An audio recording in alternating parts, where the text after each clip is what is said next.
SelectQuote missed Q4 consensus across the board. EPS came in at negative 19 cents, which missed the negative 15-cent estimate. Right, and revenue hit just $321.7 million. That missed the $345 million consensus. Yeah, and the stock just fell off a cliff after that, dropping 30% to trade at mere pennies. I mean, around 54 cents. Because the real damage was the forward guidance. They guided fiscal 27 revenue to between $1.35 and $1.45 billion.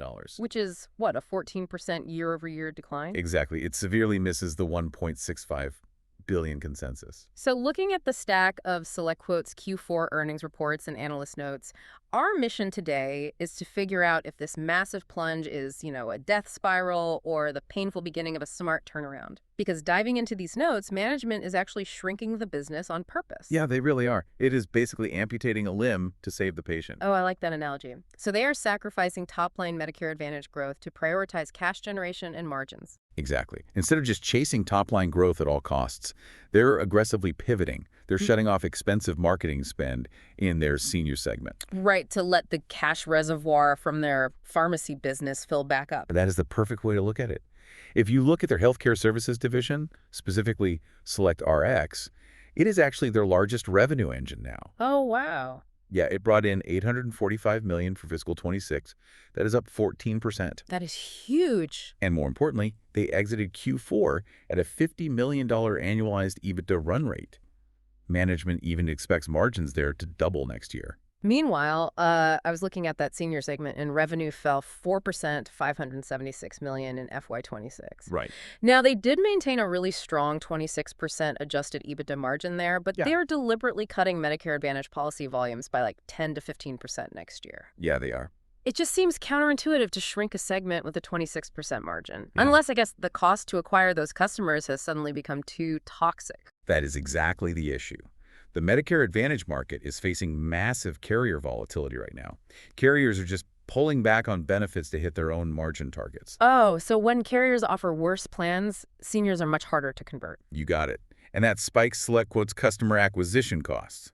So they are smartly refusing to pay those higher marketing costs in a chaotic market. Which brings us to management's ultimate focus right now, which is cash flow and deleveraging. Operating cash flow actually swung positive, improving by $44 million in FY26. And they expect to push that past $60 million next year. Right. They're achieving this through some very specific operational upgrades.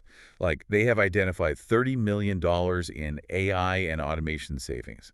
Plus, their new pharmacy facility in Kansas is already delivering 30% efficiency gains.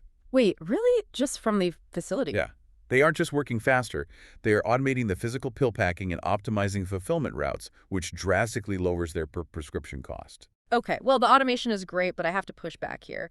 Is $30 million in operational savings really enough to move the needle against this balance sheet? I mean, it feels like a Band-Aid on a bullet wound. It is a fair question. We are looking at a capital structure loaded with $800 million in debt and preferred equity at a massive 12% blended cost.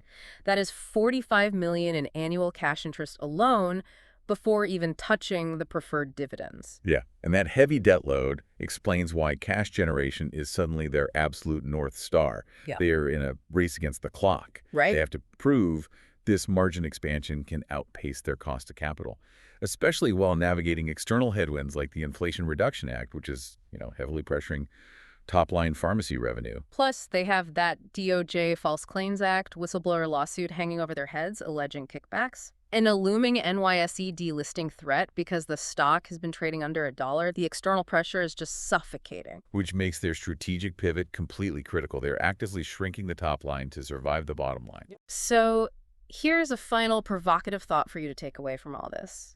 SelectQuote is sitting on a $1 billion commissions receivable backbook. Right. For an insurance broker, that backbook is the expected future cash from policies they have already sold. Exactly. It is essentially guaranteed future revenue. With that billion-dollar asset on the books and operating cash flow doubling, is the market over-punishing a necessary strategic pivot, or is that $800 million debt simply an inescapable trap?